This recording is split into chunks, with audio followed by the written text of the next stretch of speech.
Hi grade 10s, it's Miss Thangraj here, and this is our second last video for this year. You will be so happy not to have to hear from me anymore. This is video 4 for our summative, and today we're going to remind ourselves a bit about quadratics. So what I want you to do is I want you to look at page 4 of the summative, this page, and this page is what we're going to talk about today in this video. So what you need to be able to do is you need to remember how to create a table of values for a graph that is quadratic. So it's a little hard, but we'll work on this together. So what you need to do is you need to first, when you're making your table of values, go across the bottom of the graph and look for 0, 1, 2, 3, 4, 5, 6, 7 on the x-axis.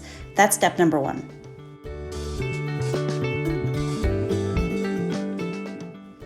Okay, so first you go to 0 and you look at 0 and you go up, and you see that at 0, above 0, the graph is touching 7. So that means 0, the y would be 7. Then you'll go across to 1, and at 1 you go up until you get to the right graph, and you look across, you see, oh, that green dot is 12 high. So that means at 1, it would be 12. And then you go across to 2, you do the same thing. You go to 2 on the x-axis, you go up until you get to that purple dot, and you look across, you say, oh, that's 15.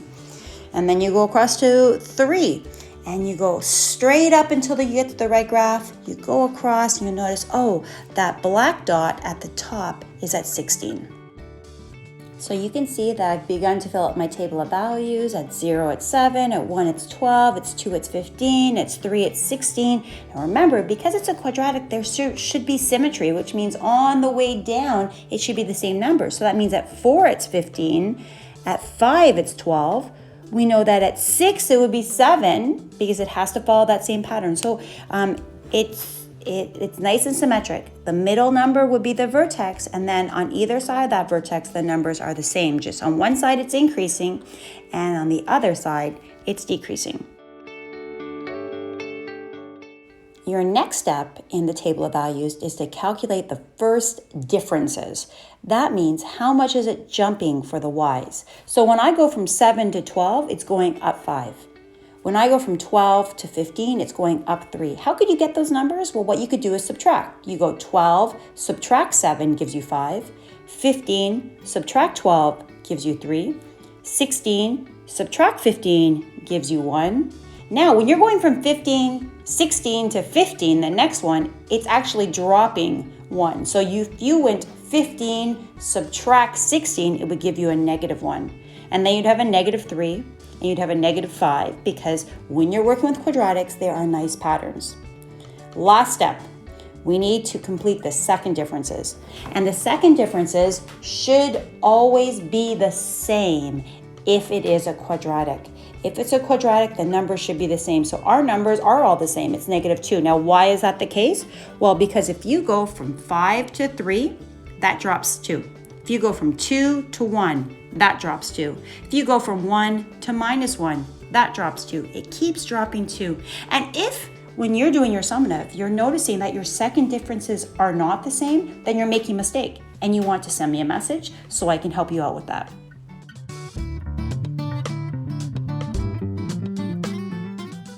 Okay, the next part of the summative asks you to label the key features. It's been such a long time since we did this, but remember, the key features are the y-intercept, the vertex, and the x-intercept. The y-intercept is when it touches the vertical line. So the y-intercept would be 0, 7.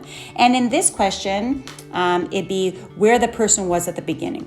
Okay, the 3, 16, that's the vertex. That's the highest point. It increases up to 316 and then it starts decreasing. That's the vertex, and that would be the highest point. And then the x-intercept is when it touches the ground, when it touches the x-axis, and that would be 7, 0. And so those are the 3 key features of this graph. The y-intercept, which is at the beginning, the vertex, which is the peak or the top, and then the x-intercept is when it's on the ground. The next question says, when is the ball at a height of 11 feet. When is the ball at a height of 11 feet? And the reason sometimes students make a mistake is because they only give one answer to this question, when in reality, there's two answers to this question. Let's look at the graph and let's look for those two answers together. So here I have my graph, and what I've done is I've drawn a line at 11. That's the black line that goes across the screen. So you can see the person starts at 0.7, they jump up, and then they touch 11 once, and then they pass 11, and then they get to the vertex, and then they come back down, and they touch 11 again before hitting the ground. So you need to find the two answers.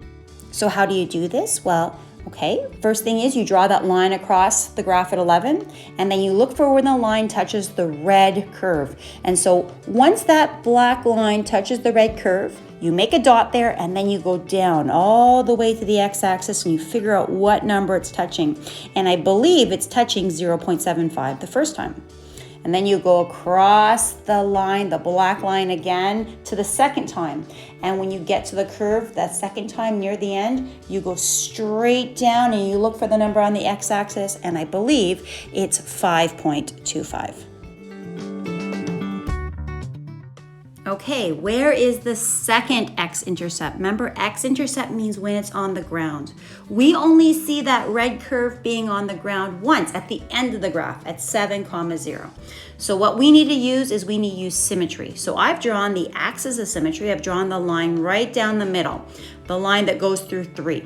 And to get from 3 to 7, the x-intercept we see, we go 3 to 4, 4 to 5, 5 to 6, 6 to 7. I jump 4 times.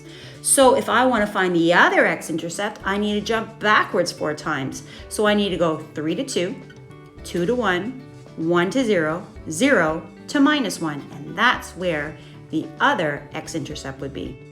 Okay, we're on the last question. What is a possible equation for this graph? Now, this is a tougher question. You can consider it a bonus. If it's too tricky, that's okay. You can leave it. But I think many of you can figure this out. So now we know the two x-intercepts. We know that one x-intercept is at -1, 0, and one x-intercept is at 7, 0. And remember that when we make an equation, whatever the x-intercept is, it's the opposite in the equation. So instead of -1, it should be +1. Instead of +7, it should be -7. So our equation could look like this. Instead of -1, we have +1 in the equation. And instead of +7, we have -7. So what I did is I went to Desmos and I wanted to check, does this work? Because Desmos is a great tool that we have at our disposal. So I entered this equation into Desmos, and when I did that, I got a graph that looked like this. It goes through -1, it goes through 7, but the graph is going the wrong way. It's a graph that goes up like a U instead of down. So what I realized is, oh my goodness, maybe if I put a negative at the front of the equation, that will make my parabola or my quadratic go upside down.